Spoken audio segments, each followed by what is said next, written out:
Hi everyone, welcome back. Today a video that will show you how you can use different data sets in one Excel file and combine them into a pivot table. This requires, or today's lesson requires some knowledge about pivot tables. I'm not going into the details of designing of pivot tables. I would assume that you are familiar with these steps. To show you or give you an indication of what we're working with is, we've got transactional data on the left hand side. You will find it here. What this shows is, it shows you the sales per product, per store on specific dates, and the quantity sold. In the next table, the product table, I do have the details of each product. And in the last data set on the right hand side, I do have some information regarding the groups of each product. Now, if you look at relationship data, you will find that from the product table, there would be one product, but there would be many products sold in the sales table. So therefore, we have here the one to many relationship. The same on this side. In my group data, I have a group, one group, but in the product data set I will have many products with a group code. So once again, on this side I have a one to many relationship. So what I'm aiming at is to take the sales data, create a pivot table, but as soon as I input, for example, a specific product, I want to show the details out of the product table in the query, and together with that I would like to add the group code. So I'm going to create one pivot table based on the sales data, but information coming from this table, the sales table, the product table, as well as the product group table. Good. So what I want to show you next is just to give you an indication of the steps we need for this process. So the first thing we have is, we have the data sets. These are the three different files. The first thing I need to do is to convert these into data tables in Excel. Now, why would you want to convert the data into tables? The big advantage of a table is you can use that to import it into my Power Query, which I will use later on. It also expands the data automatically. So if I would go to the sales table and add a new sale at the bottom, the range will automatically expand. I do not have to go back into the data and adjust the range. It automatically happens. Now from here, let's go back to the Excel spreadsheet and show you how to convert those tables. All I need to do is click in a specific data range, and it always helps if you do have headers at the top of your column. So I click inside, I go to Insert, I go to Table. It will then automatically select the full range of data, and I confirm that I do have headers. I OK. So it formats the data automatically for me.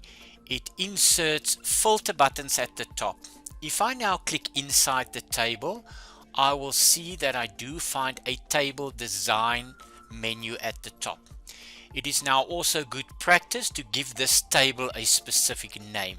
So I'll go to the name box on the left hand side, and let's call it Sales Transactions. These are my transactions, and I press my enter key. Let's take the next data set. I click inside, I go Insert, I go Table. It once again confirms the range and the headers. I go back to my table menu, click in the table name box, and let's say product details, and enter. And I do exactly the same for the group section. I click inside the group data, I go insert, I go table, I confirm, click in the table name box, and let's call this group details and enter. So I have created 3 tables. Let's go back to our demonstration and show you the next step. So what we've done is we've taken the data sets and we've converted them into tables. What we need to do next is to take these tables and import them into Power Query. Why would I import them into the Power Query tool? The reason for this is once they're in the Power Query, I can then load them into the data model in Excel, and from there I can set up relationships where we have the relationships between the sales data, the actual product data, and the group data. But you need to first take it into Power Query. From there you will load it into the data model. Okay, let's go back to our spreadsheet and continue with this step. We are back in the Excel spreadsheet. So what I need to do is I need to click in each table and then load it into Power Query. So what I do is I click in the first table, I go to data at the top, and there's an option from table range. Select that. It will now open the Power Query tool. It brings in the data into Power Query.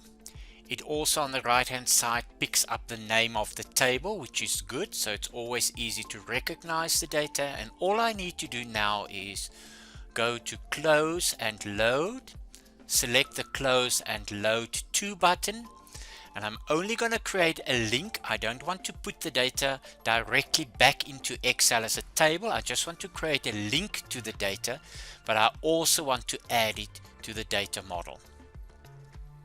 That's it.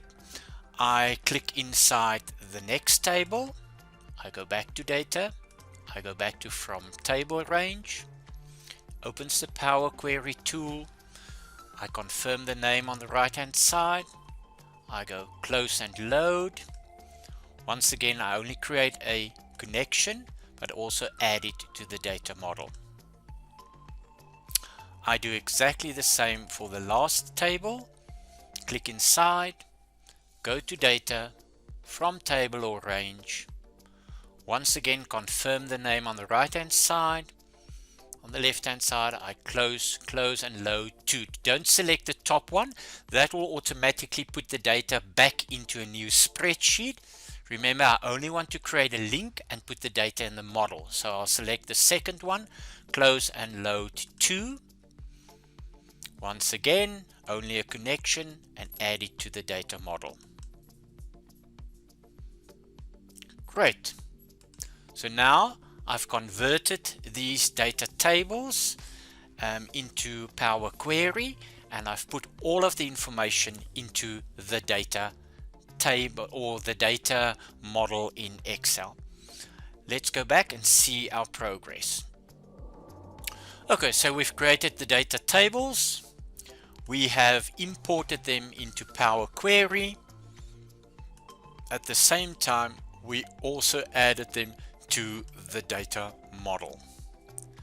The next step now would be to use the data model in Power Pivot, which is an advanced option of Power or pivot tables called Power Pivot. I will then import the data model into the Power Pivot tool and set up my relationships. Great, we're back in Excel, and what do we need to do now is take these 3 individual tables that make up our data model and set up these relationships, one to many, from product table to the sales table, and also on this side from the group table, a one to many, into the product info data. So what we do is at the top we click Power Pivot, we go manage, and it will show us the three different tables: sales transactions, product details, and product groups. To set up the relationships, I can click on the diagram view button. It shows me the three tables. I've already set up a relationship from the product to the sales. I'm just going to delete that to show you exactly how to do that. So what you do is, from the product code, I drag into the product code in the details, and I find a one-to-many relationship. I do the same for the group code. I select the group code, the many side, I drag to the one side, and I'm just going to move this a little bit further away. Let's just see if we can move this. There we go, and you can see there's a one-to-many. So I've set up the relationships. So everything is now set up to actually create a pivot table. All of this information will now be contained in one pivot table, and I can use these relationships within the pivot table. I'm just going to close this, and let's go back to our diagram and see what the next step would be. So what we have done up to now is, to recap, we've taken the individual data sets, we converted them to tables, then we imported them into Power Query, we then imported them into the data model, and within Power Query we have now set up the relationships. The next and final step would then be to use this relationship data model and use it within Power Pivot to create our report. Okay, once we're back in Excel, we've done all the work to prepare the data. So we've gone from data sets into data tables, into a data model, into our Power Query, into our Power Pivot, where we've set up the relationships. Now we're going to use that model to create the pivot table. So I go Insert, I go Pivot Table. I'm going to say use the worksheet model and put it into a new workbook. And on the right hand side you will find the original tables, but you will also find these three new entries with this specific little icon. This indicates to us that these are actually making up, these top three, I'm just going to close it, actually makes up the data model. So I'm going to go to my sales transaction, because we start off with our transactional data. I'm going to say let's put the month here. Now currently it shows the month as the numeric value. You can just go to the pivot table, select the whole column, right click, go Format Cells, maybe a custom, and say this is the format I want to use. You could have done this in the Power Query tool already. Great, so I've got the dates on the one hand side. I want the product codes, and I want the quantity sold. Straightforward little pivot table like we would normally do, maybe dates, products, and number sold. We could change the layout on the side that it looks a little bit more user friendly, so I'm just going to click inside. I'm going to go design, I'm going to go report layout, I'm going to use tabular. So you'll find your dates on the left hand side, and you will find all your products. But we do know that in the other tables I have information, detailed information for each product, and in the third table also the grouping of the specific product. So all I need to do now is I can go to the product details and say, okay, out of this go and find for me the product name. Let's put that under the product code, and look, I have the product code here, and these details are actually coming from another table. Let's say we also want to add the product weight. And there we have the weight for each product. Great, but we would also like to know out of which group each product comes. That we find in another table which is our product group. So all I need to do is use the product group, and it might be a good idea to put it just in between there. Let's see, there we go. Look how amazing that is. 3 different tables, 1 pivot table combining all of this. So I've got the date, I've got the product code. For each product code I have the grouping, which was out of the 3rd table, the product name, which was out of the 2nd table, the product weight, which was out of the 2nd table as well, and the quantity, which came out of the original sales information. Guys, this is an absolute amazing tool to use. I will post some more details in the future. I just wanted to give you a quick overview of how easy it actually is combining different data sets into tables, into a model, setting up the relationships, and out of that specific data model you can create one pivot table combining all of that information. Guys, I hope you enjoyed this video. Please click the subscribe button and the little bell next to it so that you can find notifications whenever I post something new, and also give it a thumbs up. That would be great. Thank you very much for watching. We'll chat soon.